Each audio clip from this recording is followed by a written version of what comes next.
true to what you said on paper.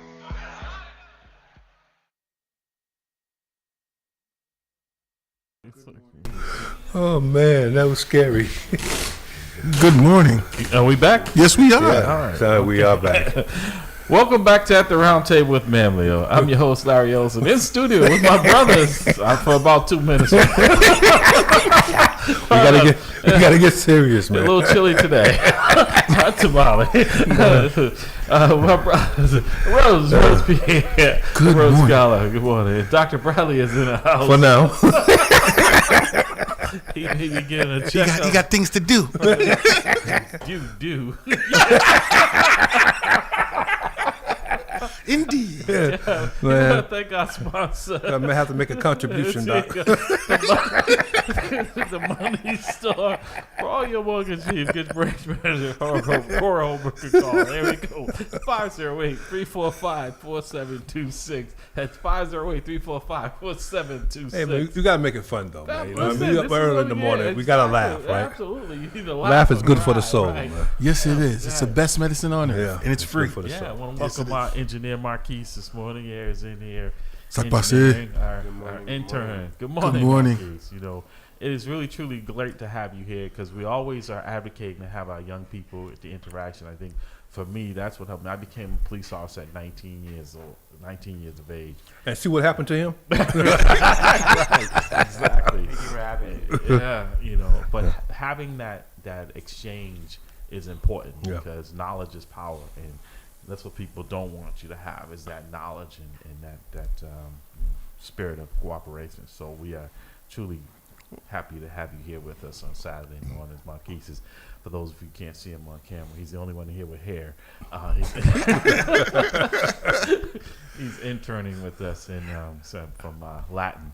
I'll just add a caveat to that. You know, that knowledge is information. Applied knowledge is power. I like that. You know, I like that. You got to actually use what you know I like to that. get something I like done. that. So, you know, we were talking about word issues as well, you know, and I know Yes. we always ask about what's going on in Haiti. And ironically, you know, we learned from Marquise last week that he is a Haitian American. Rose is Haitian American. We talk about our Haitian brothers and sisters. What is going? Give us an update. I know your sister was in for visiting not too long ago. yeah, not too long ago. And I was shocked. She said she was going. She was like going back, and there. then she's been since, like I said, since 2012, she's been living there, and she's been a strong proponent of like, no, I'm staying in Haiti. I love Haiti. Right. This is my country, my home. I'm here to work and stuff. And so, like I said, like recently the tone has changed a little bit, and then this is the report that she's given to me, and I'll read it, quote, verbatim. She says, armed gangs are continuing to dominate Port-au-Prince and the key to national roads, causing widespread violence, kidnapping, extortion, and severely limiting mobility and access to services. According to Plan International, ongoing insecurity could lead to the loss of generations, with over 200,000 children out of school and widespread risk of exploitation and trafficking. Major health concerns persist, including the reemergence of cholera, tuberculosis, and the disruption of HIV treatment due to the funding cuts. While prisons face acute malnutrition and overcrowding, despite the chaos and efforts are underway to restore critical infrastructure, international partners are supporting the security sector through equipment donations and military assistance. Politically, the tensions remain high amid the preparation for elections, while the government also imposed new custom restrictions and economic challenges persist with rising inflation and fuel scarcity. So that's what's going on in Haiti. Wow. So does Haiti have a president? Now, I know there was a lot of the president was assassinated. When the president was assassinated, and that's what I think the election is still going to be going on right now. So right now there's a lot of instability Yes. in the country. They've even, at a certain point, I've even heard a report that they busted out a bunch of people from prison. Right, because when your sister was here, we was talking to her, and she felt very comfortable because it seemed like it was kind of concentrated in Port-au-Prince, Yes, in yes. the capital, but the people outside weren't Like feeling exact- it. It seems no. like that has started to expand outside. Well, no, in Port-au-Prince, Port-au-Prince is having the issue. Right, but I mean, it seemed like if you were outside, you were a little Yeah, you're less- definitely kind of insulated, like Right. you weren't like. But that doesn't 'cause seem- No, I'm not sure what's going on right now to say that it's still insulated or it's still isolated in Port-au-Prince, Yeah. because as I said, the economy in the plains, as a matter of fact, instead of landing in Port-au-Prince, they were landing in Cape Haiti, the other airport north. And so You were born in Haiti, right? No, I was you were born here, Okay, yeah. your parents were. both of my parents were born in Now, Haiti. Marquise, were you born here or in Haiti? I was technically born in Haiti. Technically, okay. So you were probably a young baby when you were born. I was like 3. 3 years old. Yeah. Okay, and you still have family there. Yeah, my mom. Okay. Okay. And she doesn't want to come here. Or Nope. My mom and my other sister and a few, uncles, cousins, aunts. It has to be very concerning for your loved ones to hear what's going on and not being almost feeling somewhat helpless Yeah. to be able to in real time. Because remember, we had a close friend of ours, Dr. Bradley Eves Damerville, who was murdered in Haiti.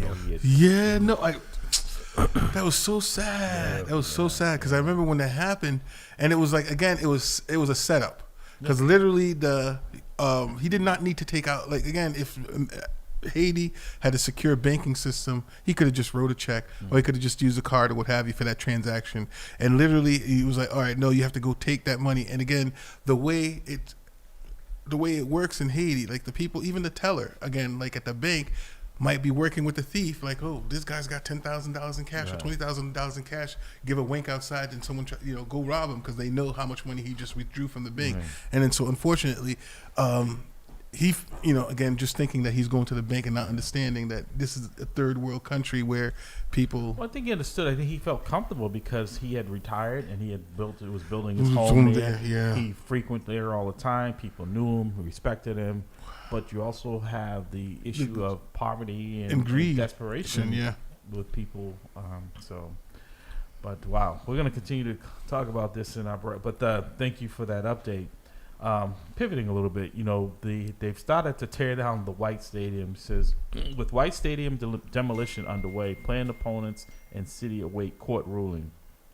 Members of the Franklin Park Defenders, a group led by the Emerald Necklace Conservancy, and residents from the neighborhoods around Franklin Park contend that the city's plan to lease White Stadium to Boston University Soccer Partners for use by a professional women's soccer team amounts to privatization of public park land. The soccer team owners and City of Boston officials say the stadium, built with funding from the George Robert Wright Trust, belongs to Boston Public Schools and therefore is not subject to state law barring the transfer of public parkland to private entities. Both sides made their arguments in court during a trial that ended March 20th and are awaiting decision from Suffolk Superior Court Judge Matthew Nestor.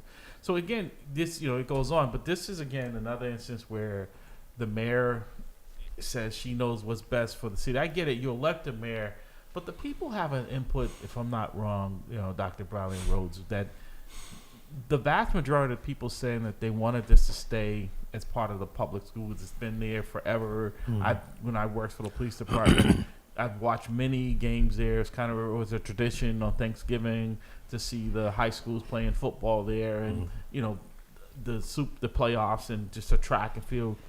And I guess the question is too is that will they have access to it now that it's going to be a private entity and right in the heart of the city, because it started with the golf course up there, right? That was when it was desolate and run down, and it was only people that looked like us that were using it. You saw very few Caucasians there. When they built the new clubhouse, the fees went up. You see less black people up there using it. Remember the Kite Festival used to be up there. We were able to enjoy it. Even Carnival, right, is now not allowed really in the park in the way it used to. So that space that used to be predominantly used by people of color is now limited by the people of color in those neighborhoods, in that neighborhood. Well, brother, what I see is gentrification. I see the end of that community as we knew it. I don't see. I think that is the kicking off point to move gentrification further in that area. You can't argue with me that you're going to have this. You're going to privatize this public property, and then allow criminal behavior to happen in that area. I see that it's going to be things will shift.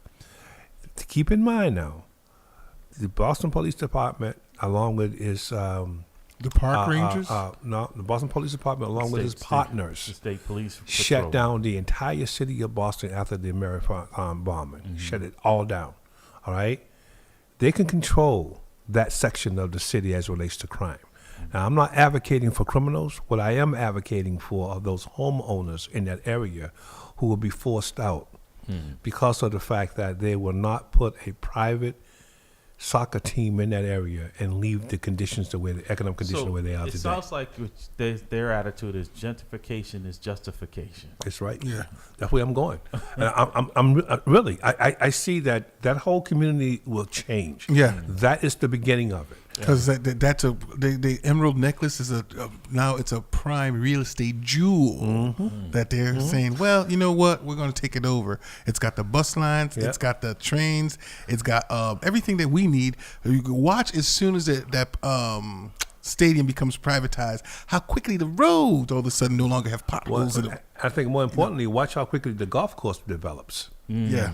Because people who are over We'll see there it on who are the PGA inventing, soon. yes, right. You're going to see people over there who are coming over, to visit, or coming over to do business, want to go out and play around a golf. Well, we saw that with the Franklin Park Zoo as well. To your point, Yeah, watch how quickly the Franklin Park Zoo watch how quickly they find money to develop that facility. Because don't they have the Franklin Nights or whatever, the zoo lights at night? the zoo lights. I mean, it's because even though it's in the heart of our community, Yeah. it is cost prohibitive to Yes, most yes. families. Yes. So to the visit. black community will be shifted out of that area. They're going to use economics Yes. to do it. So you can't argue that you're taking. You can't afford to be here. Yeah. And how they? That's- I own my property, but in America, you never own your property. Right. What happened is that you satisfy your debt with the bank, Then but you you're never- always paying. You're always paying the Uncle government. Sam, that's right. You're always paying That's taxes. right. So if I value your home at $6,000 one year, you're paying taxes that relates to $6,000. But if I then put in a new stadium and then I value your home at $600,000, exactly. now you're paying taxes on $600,000. So how do you now jump from paying taxes And then for most of six these people, to $600,000? and then on most of those fixed people, income. unfortunately, at that point in time, when they do own their homes, a lot of them are retired, Right. so they're on They a have fixed less income. income. That's right. And Okay. so what happens is now I got to sell. Yeah. So that's how you use economics to facilitate, Well- to welcome in, to embrace Yeah. gentrification. So, Jim, I want to talk because I got a lot of calls because it kind of ties into this administration and what they are. There was a large job fair at Roxbury Community College. I think it was last weekend. Were you aware of that, Marquise? Yeah, I heard about it. It was at the Reggie Lewis Reggie Center. Lewis Center. Yeah. And it was a huge fight that took place Yeah. down there. Okay. Because last week, because we were talking about the Do you know job much fair. about? Okay. Yeah. No, because I Oh, remember I mentioned the job fair Oh, on okay, the right, air here, right. and then and I found out afterwards. I felt so bad about that. I was like, Right. because I don't know what happened, but again, they said it was fine until the last hour, and that's They when said everything there were broke about up. 1,500 kids, or maybe that number was said to me. But I got a lot of calls from people asking me, why wasn't there?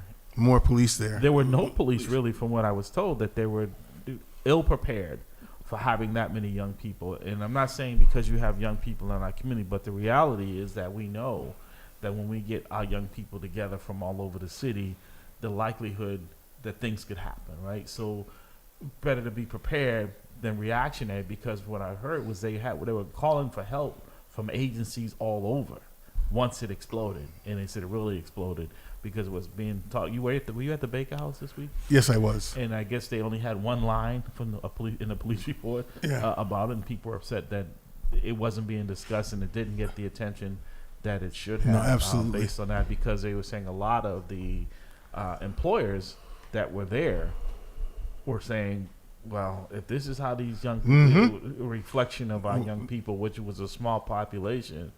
But and again, Do I like wanna hide it? 80% of the event went on successfully. Okay, it was I the heard last. It didn't take place because it was after that took. Okay, No, but I thought it was the last hour. That's what the melee occurred. this was early on. Like I said, I was not there. No, I wasn't I'm there getting either, so I I'm don't- getting secondhand. You may have more. No, but accurate that- information. Were you there? No, you were here with us. Did you end up going? I was not there. No. Okay. No. I mean, I already have a job, so I didn't really go, and I have a few other jobs like lined up, if anything. And also, I typically try not to go to Boston events where I know that there's gonna be a large crowd of teenagers, because I know what can happen really Okay. quickly. Because everyone has beef with everyone. Everyone's trying to look for a reason to fight. That's why I also avoid South Bay, that area, because again, it can just get chaotic really quickly. You're absolutely right about that. Marquise has better sense than the police as far as knowing what to do. What I'm sitting back here saying to myself is that our young folks have no respect for society because they're probably not getting any respect in their own homes. You see what I'm saying? I'm sitting back and I'm saying this is what happens when you actually social engineer the father out of the home. Yep. I'm just looking at this saying, okay, my children would have not been there, or they will not have. If they were, they would have found that they would have been in and out. They would have been carrying themselves differently. When you have a lot of young men, young boys, our women who have not been able to who have not been socialized into society correctly, you get these type of behaviors. In my opinion, now I might be, I'm an old country guy, and I come with very clear country values, but I would have never went into a situation like that. I would have been more like this young man here to say I'm not going there because of this issue. In my opinion, this is not on the police. This is, in my opinion, this is on the parents. This is on the lack of having. I think it's a combination of both. Let me just, and then maybe I'm not trying to sway your decision because, from what I was told, that the Area B weren't even notified to have the captain there was not even informed that this was going to be taking place in this way. That's what I'm saying is that you could have at least had your community service officers there. Some presence there. It doesn't have to be an overwhelming, but the fact that there was no presence with that many people, regardless of whether it was a job fair. I got it. So that's I concur with that. That's not my argument. My argument is this: we as parents, will your children behave like absolutely not? Well, yours, mine definitely would not. So what I'm saying is that that society, this is on society. It's not on just one organization, the police. It's on society. Why? Because you social engineered the father out of the home, and when that happens, the respect of all authority starts local. It's in your home. Yeah, right. We call those family rules. I totally agree because having worked in the schools, when I would respond to the home about issues that I was dealing with as an investigator and trying to get to the root of it and trying to resolve it, there was pushback from the family. The parents, well, that's not my problem. They're out there, right? Because that's where my frustration's coming from, right? And the same thing, like what Marquise just said, that he knows to avoid those places, right? Because he knows that where there are kids who go there because they're looking actually to fight. And that's another thing I was going to point on or like kind of like harp on. Like I remember going to school in Montreal as a child, okay? And then so the hierarchy was the smart kids, then, but the jocks were they weren't like the bottom, but but people that had the mental fortitude were the people that were respected, that were the people you looked up to. Here, it's like the jocks are the hierarchy, are the ones that make the decision, and so like it's might makes right. Oh, like whatever argument I have, if I can beat you up, my argument is right. So how do we end up with Donald Trump? He's neither of the two. What really serious for the black community? I mean, it's hard when I hear something like this because I look at it as the parents are not taking on responsibility. I'm telling you, when I was the director of climate and safety at Randolph Public Schools, my biggest problem was the parents. It was not the child. Yeah. I had a situation where girls would come to school exposing themselves. And I said, no, you got to go home. All right? And when the parent comes up, the parent's worse than the child. Right. It's almost like no wonder we're having this problem. As they say, the fruit doesn't fall, the apple doesn't fall too far from the tree. And so you take, what frustrates me is the lack of productivity from those children. Watch this now. You take that child who did not understand, because of raising or whatever the case may be, and now you put that child into the criminal justice system.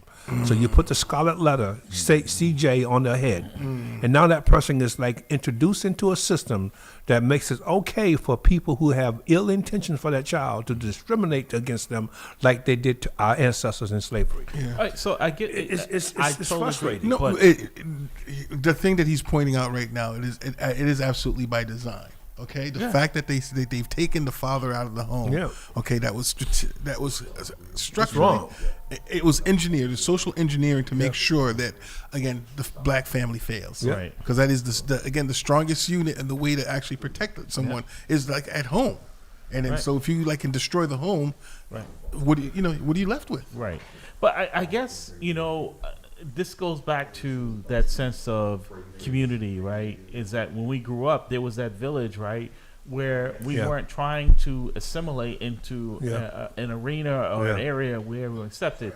So there was that strength there, right? Where now people feel like they want to break out of that. They don't want to be part of that. They don't want almost like apologetic for, the fact that Eddie Crispin is suing Michael Cox for a black man is suing another black man who was a police commissioner for a violation of his civil rights. So when you see that, you say, well, what is really taking place here? Where we're now this division that has been brewing for a long time. That's why people like Trump are able to come in and take advantage of that, because we're not unified. Well, because again, you have the house Negro and the field Negro, and then that's how they kept the parties, or again the people separated. Because if the people united, So I think it goes beyond that. I think he's right. I mean, that's a part of it. During slavery, you had these two different segments of the black population. Yeah. But even before the beginning of America, you had the Maryland Assembly. I think it's the Virginia Assembly. I may be wrong on this one. But I know I'm right on this, is that they promoted what they call meritorious manumission. Meritorious manumission. And what meritorious manumission meant, it was that if these two individuals are plotting an uprising, and if I go and I tell the master that they're plotting it, I'm freed. They're lynched. You see it? And so what I'm doing now is that I'm creating for the desire of freedom a division between the community. So it goes beyond the white, the light skin, black skin. That happened long before America, through this whole idea of meritorious manumission. If you report that something is happening that's going to hurt the white group, then we're going to free you. The oppressor. We're not worrying about your family. We're going to free you. Right. But do you actually have freedom? No, you don't. Right. You know what I mean? Right. So America, those are the issues I'm saying that America has to deal with before we can move forward and be what we think we are in this world. They don't want to. No. Let's see what a caller said. Good morning, caller. Welcome to the round table. Yeah, brothers, how you doing? Sadiki here. Hey, Good brother. morning, Siddiqui. It's Yeah, been look a while. Hey, look here.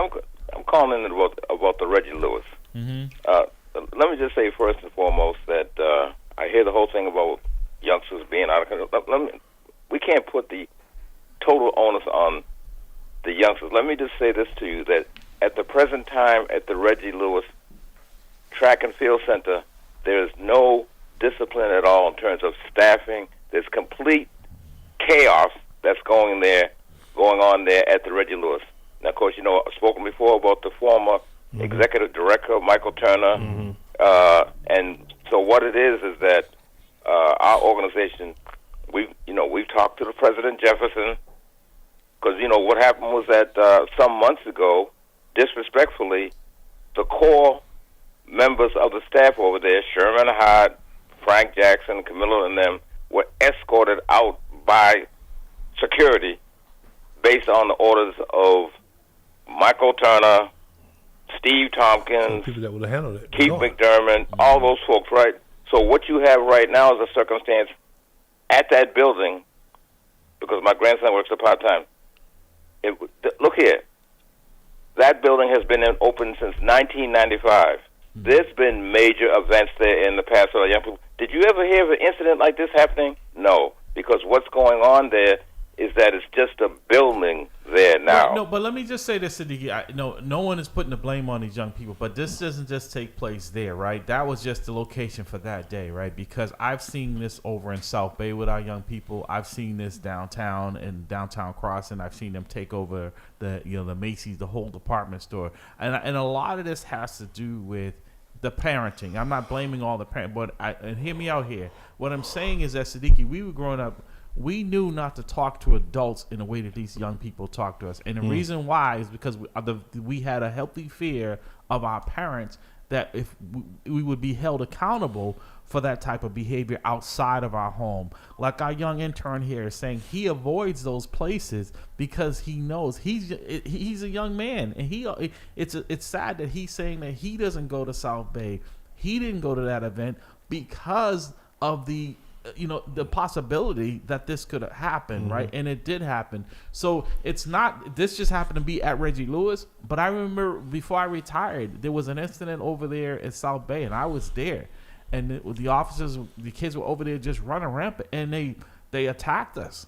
And we had to call in help from the state police and any law enforcement agency that could get there. We had about 100 officers there, and these are kids who were in their 12, teenagers. This wasn't, the mafia.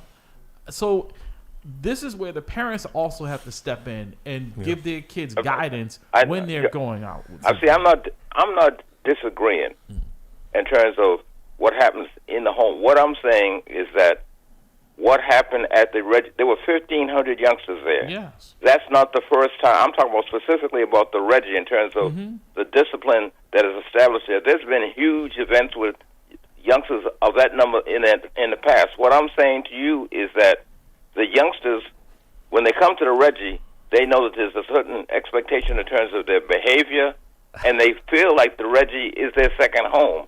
So what I'm saying is that problem that happened on that day did not have to happen if it wasn't because of the foolishness of the administration in terms of, like I said, if you go over there right now, their staff, they don't even know what they're doing. They don't even know what to do. I'm over there on occasion. So Sadiq, what I'm saying is that... No, I hear what you're saying, but I guess what I'm trying to say is that what is the difference? Because some of those are the same kids that go over to South Bay, that go to Macy's. So you know what I'm saying? It just happened to be the venue was Reggie Lewis. No, it's not about the venue, bro. What I'm saying to you is that the bottom line, once again, is that have you ever heard of an incident of this nature happening at the Reggie? And I'm saying to you it's because of the fact that young people, they've been over there in the hundreds before. Yeah. Young people they understand they have a certain expectation in terms of your code of behavior. Right. Plus, they feel like the Reggie is their second home. So what I'm saying is that when you take out a Sherman Hart, Camilo, the heart and soul of staff over there in terms of what happens, then you're asking for a disaster. And so that's the circumstance that's happening over there right now. Right, and but so I'm saying we're calling for the president to bring back, we refer to them as the Firestorm 4, to bring order back to the Reggie Lewis, because right now it's totally out of control over there.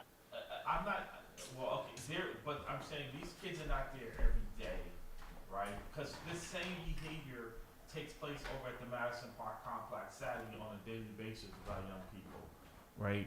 That's what I'm saying. We have to get that under control because, again, it's not the venue. I'm not disagreeing with you saying that those things need to be put in place. But what I'm saying also is that there has to be more investment from parents in their children and that they have to be accountable. I'm not disagreeing. I know we're on the same page. But all I'm saying is that this is when I turned it on, I heard you talking about the Reggie Lewis. Yes. And I'm saying that the Reggie Lewis, from my perspective, is an example of a location we have that our youngsters feel safe and they don't act out like that. And they should feel safe anywhere in this city. That's what I'm saying, is that you should feel safe going over to South Bay Mall, right? Without, what takes place over there. They should feel safe in the buildings where they go to get educated. That's not what's taking place. And that's what I'm saying. We have to get that fixed because this makes no sense that we have our young people where, people like a lot of the employers that were there, from I was talking to people, they're saying, hey, they're a little leery about, they came there to offer jobs to our young people. And a lot of our young people are going to suffer because these people are saying, hey, I don't want to take a chance on hiring these kids. And these are the people that are going to be working there. And they may cause problems here. So, that I'm saying there's a domino effect here, and there was really the police department dropped the ball from what I'm told. Is that not saying you have to have an overwhelming presence, but there was no presence there. They didn't want it to look like. And I hear, like I said, the only thing I was calling in for is is that I think that the Reggie, in terms of its history, is a model of what can happen, whether it be South Bay or any of the other locations. I'm saying to you that if the staffing that they let go had been there on that day in terms of order, that piece would not have happened. It would not have happened. Like I said before, they've had events there in the past at the Reggie with that number of youngsters with no problem because of the fact that there's order and there's an infrastructure there that the youngsters knew they had to abide by, and they caused no problem. So I just want to call it. No, I Reggie, appreciate that's all. that. No, it's a fair. Like I said, I think we've got to reinvest in our young people. Because I agree with that one. We in them understanding that there are proper ways to conduct themselves in the public. And that is not it. And like I said, it's not just that happened at the venue at the Reggie Lewis, but sadly, I've seen it happening too many times with our young people. Just because they're in the same space, they can't exist in the same space, and that makes no sense, and they ruin it for everyone. And then when young people who are there just to be shopping or just to do a visit to Reggie Lewis, people are looking at them with a third eye because of what happened in the past. Because now if you're trying to have something down there for young people, I'm sure Reggie Lewis is probably going to say, I don't know. Well, bring back the Firestorm 4. There will be no repeat of that type of situation. Well, So I just want to call in about the Reggie. I'm a big supporter of the Reggie. All right. Thanks. Appreciate Y'all it. have a good day. You too. 617-282-0685, 617-282-0685. Listening at the round table with MAMLEO. Like I said, we're talking about the incident down at the Reggie Lewis Center, as well as, they've begun demolition up at White Stadium, tearing it down, and now it's going to be privatized. How is that going to impact people in the community that for a long time, over 40 plus years, that has been a staple in the city for city sports. People being able to go there. Is it going to be affordable for people? It's going to be turned into a soccer field for a private entity to be able to. So we got some comments we're going to get into.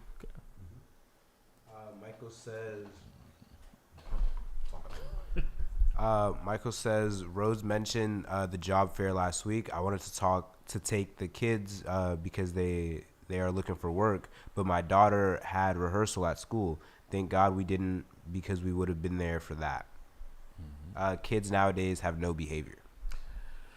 No, I mean that's a fair assessment. Like Siddiqui was talking about it happening at Reggie Lewis, and like I said, to my point is that just happened to be the venue that day. I've seen it happening in the schools.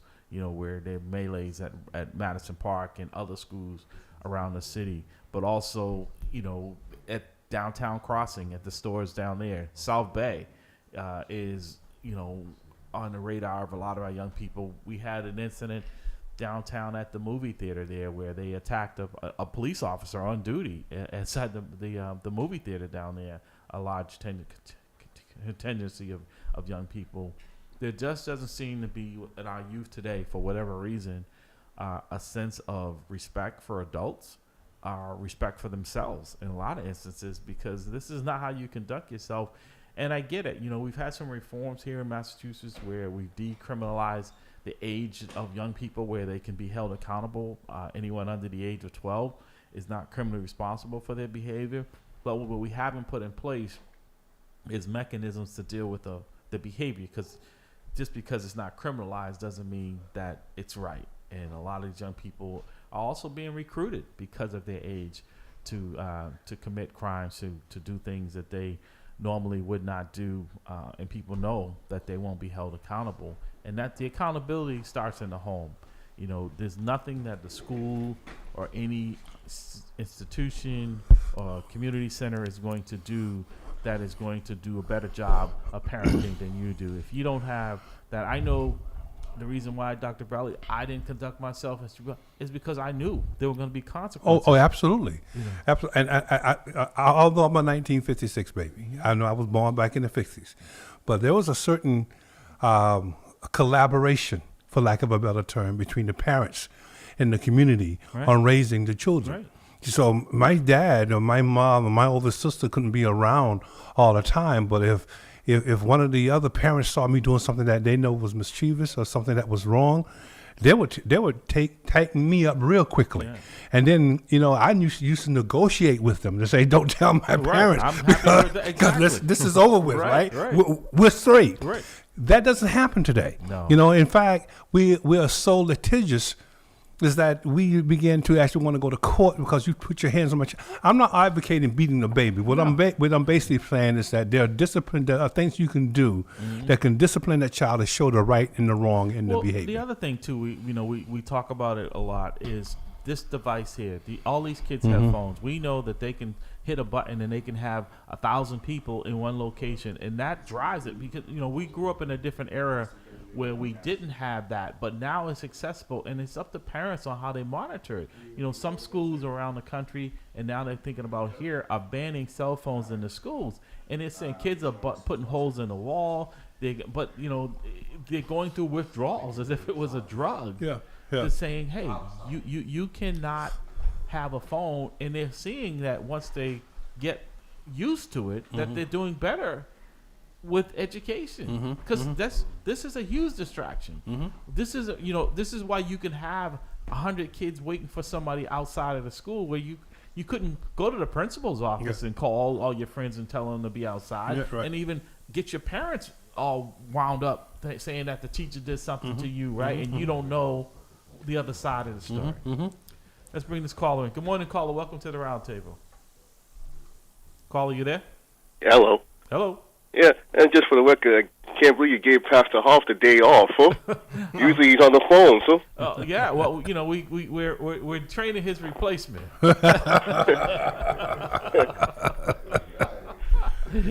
He's been part of the Trump cuts. He's a part of the terror. The federal employee. You've been doged. What say you, T? For the White Stadium, I see that's a sad loss for the community because Michelle Wu and the soccer league, the professional women's soccer league, got their way, when the judge ruled in their favor.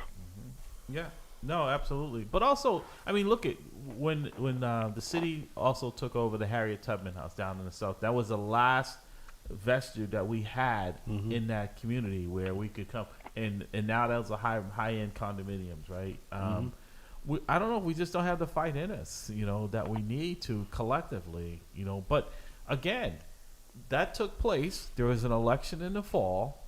How many people feel strongly enough to register and actually go out and vote, right? Because you could say, okay, you didn't listen to us, and here are the consequences. Will there be any consequences? Probably not. She'd probably win the election, right? Although she has initiated the process of actually gentrifying that particular part of the community, because that people not going to look like us will not be there in the next 10 years. There'll be high-rise condos all throughout that area because of the fact that they will use their ability to tax to drive people out. But there were graduations that were held at White Stadium, right? But also, Dr. Bradley, the football games, a family could afford to go. You think they're going to be able to afford the tickets to the soccer? Not at all. But like, what are the consequences, though? That's my question. That's the calculated risk. What's the consequence? There is no backlash. There's no backlash. But notice this now. Watch this. She would not put it in West Roxbury. No. She would not sell the West Roxbury school or build it. It won't happen there. Right. Why? Because there are severe political consequences for that behavior. And you know what? To your point, because that would have been the perfect place for it in West Roxbury. Yeah. It's a larger complex. Yep. Right. And you also got you got 95 right off right off the side. But my point here is that she won't go there because the community said no. Yeah. And if the community says no, those people vote. Right. And when they vote, and she didn't obey what they said, right, she's voted out. So she's not going to even broach that idea. So this is the manifestation of what happens when you refuse to exercise your right to vote. Yeah. So Ditka, I mean, like I said, what's the conversation like in the community, or if there is one? People saying they're galvanizing, that they're going to make their their voice heard at the ballot box.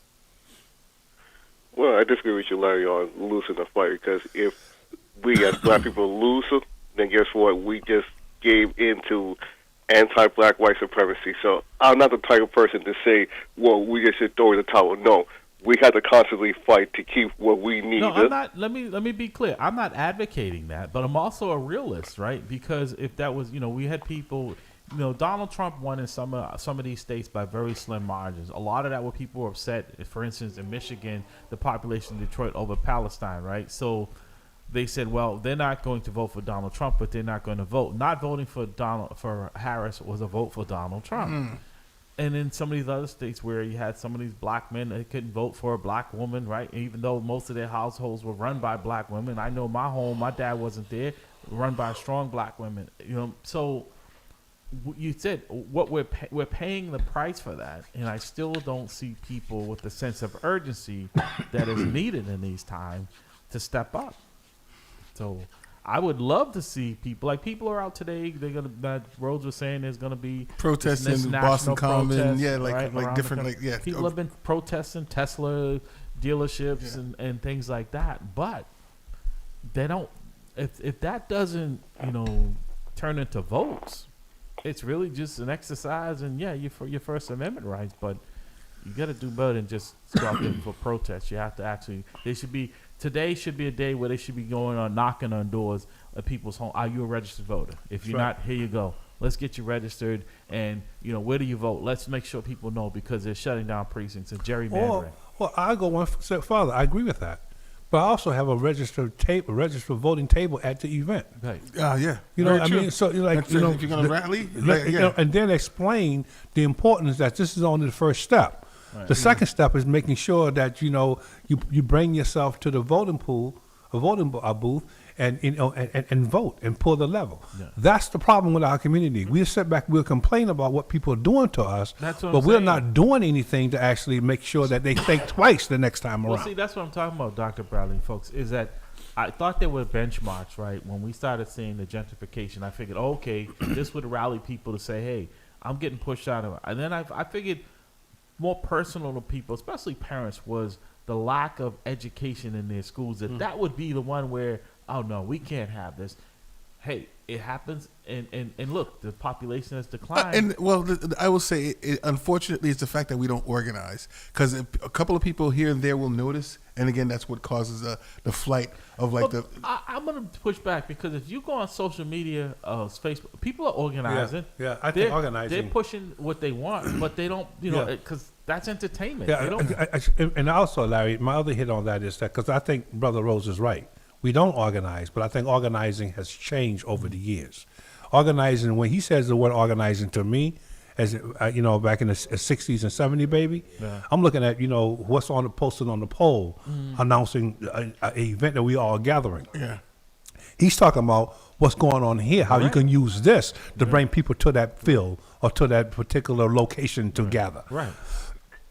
So it's entirely different, But we got to do something better. We just can't stop and complain about what they're doing to us. Understood. And the thing I would suggest is the fact that, again, there's so many different organizations that are working for the cause, and then like you said, I don't know, we're working in silos. We're not getting together. I see is a money grab. They're always looking for money from me, right? And they've been around forever. And but that's the other hit, though. The other hit is our buying power. Yeah. We don't use our buying power. Very true. You know what I mean? But hey, wait a second. But we'll definitely use our entertainment now. Right. All right. We'll talk about how each other look and how dark each other. We talk about all that. Right. But we do not use our buying power to say, if you don't do this, well, we won't actually. Look what happened to Target. Mm-hmm. How much money they lost. Right. And I'm saying to myself, we're finally seeing the power of our buying power. Absolutely. And Costco's went up 13%. Exactly. They were doing just the opposite. Digger, stand by. We'll grab this other caller. Maybe they have a better solution. Good morning, caller. Welcome to the round table. Good morning, Larry. Good morning, Dr. Bradley. Good morning, Rhodes. Good morning, Priscilla. This is Priscilla. Good morning, Priscilla. How are you? Oh, one of the broadcasters here. People power with Priscilla. Absolutely. We are the people, but do we have the power? Exactly. What say you? We are the people. We have the power. We just don't use it. That's the Amen. problem. Let's do it. Let's do it. How do we do it? So someone just made the suggestion that we start knocking on doors to see if people are registered to vote. We don't have to wait for a candidate to decide what we're going to do. Mm-hmm. We need to be out here knocking on these doors, getting these people registered. And that's something that Marcus Anthony Hall Educational Institute is doing and will be doing, because it's clearly our vote. It counts when we cast it, but when if we don't cast it, it don't count. Right. So we need to work with different organizations like Teen Empowerment and Madison Park Development Corporation to get our young folks out here registering people to vote. When we go to events, we register people to vote, and that's what it has to be about. Because right now, I'm telling you, I'm not feeling none of the candidates. You know, it's ridiculous what goes on. And that White Stadium situation, that doesn't make any sense either. I just don't understand how they can just continue to do this. But this is what I'm saying, Priscilla. This is no different than Donald Trump not listening, right? And he's doing whatever he wants with these tariffs, and people saying, hey, this isn't what we want. We know this is bad for us. But he's saying, I'm going to do it anyways. Well, this is the Wu administration doing the same thing with bike lanes, with White Stadium, the closing of schools, there's a long list. When you ask people that are complaining about what their situation and how bad it is, and you ask them if they vote, no, why should I vote? Well, how do you get around that? What's the answer for that? Okay. The answer is that's why we're in the situation we're in now, because we don't vote. All right. Well, stand by. We have actually, I believe Pastor Hobbs has on his phone one of the candidates that's running for mayor who wants to weigh in on this. Okay. Josh, can you hear us? Yeah, I can hear. All right. It's Franklin, and who am I on with? It's Larry Ellison, Dr. Bradley, Hey, and Rose. hey. Hey, Oh. you're at the round table. Oh, wow. We're I everywhere. know, Franklin. You should have told me my good friend Larry was on. That's right. We host the broadcast every Saturday. We have to get you in studio live. But we were talking about Josh Kraft, for folks who aren't listening, who aren't aware, it should be, is a candidate for mayor for the city of Boston in this upcoming election. And we were talking about the mayor really, going against what she claimed she didn't like being done to her when she was a city council at large and the president, that she wasn't being heard, wasn't being listened to. And now folks are saying the things they don't want: bike lanes, schools closing down. They want mass and cats, and they don't want it relocated. They want it addressed. The cost of housing, and there's a long laundry list of issues that are not being addressed. And she says she knows what's best for people. What say you, Josh? All right. Well, thanks, Larry. Mm-hmm. So I'm going to go. I'll talk for a few minutes. Sure. I hope that's okay. No, that's fine. Go ahead. Yep. And Larry, you know me. You know where I stand on a lot of things and how I feel about leadership values like listening to anyone and everyone, and bringing people together to solve problems. Even if they disagree with me, I'll still bring them together. So here's the deal.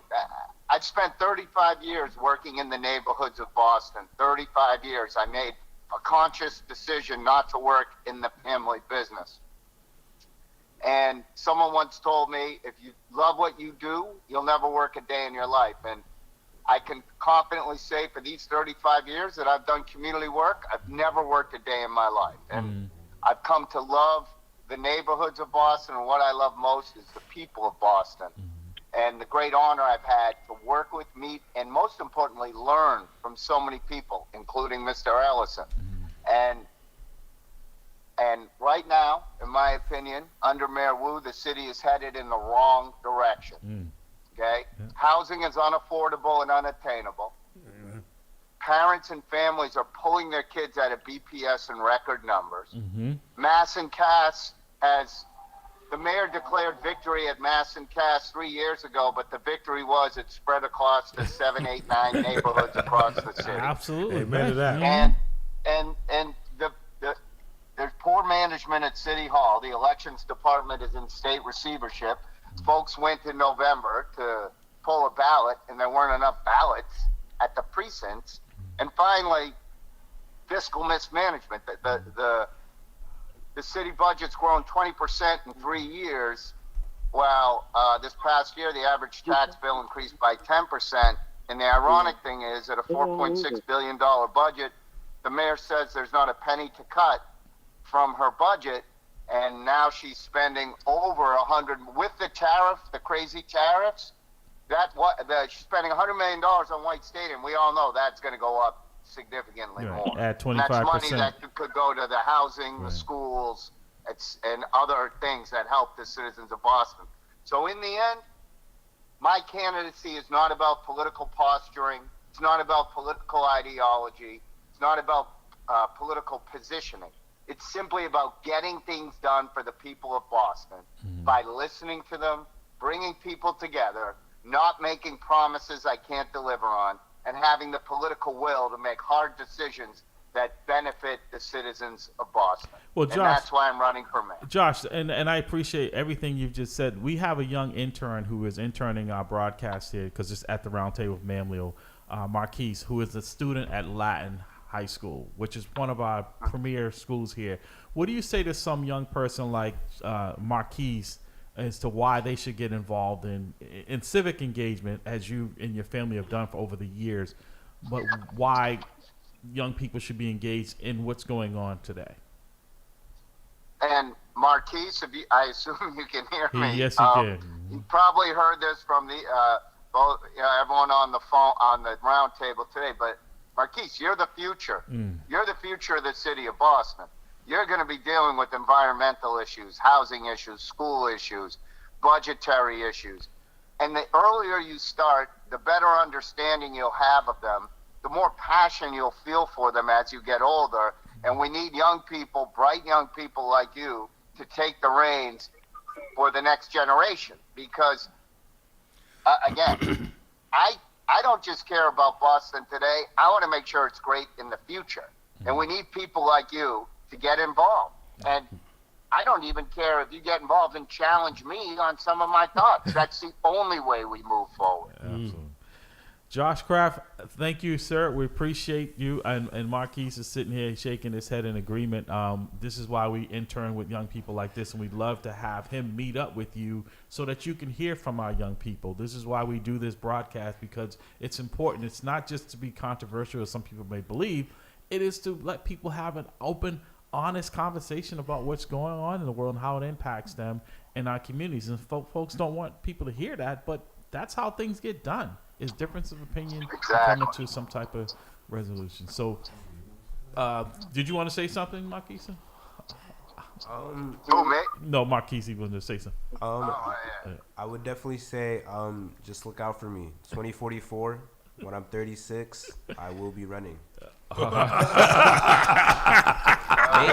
Maybe for not your position, but definitely for the top dog position. I think by then he'll be ready to give it to you. I like that. Well, look, I'll be sitting on my couch with my feet up, enjoying probably my grandkids, and I expect a call from you, and I'll be like, dude, Marquise, what can I do to help?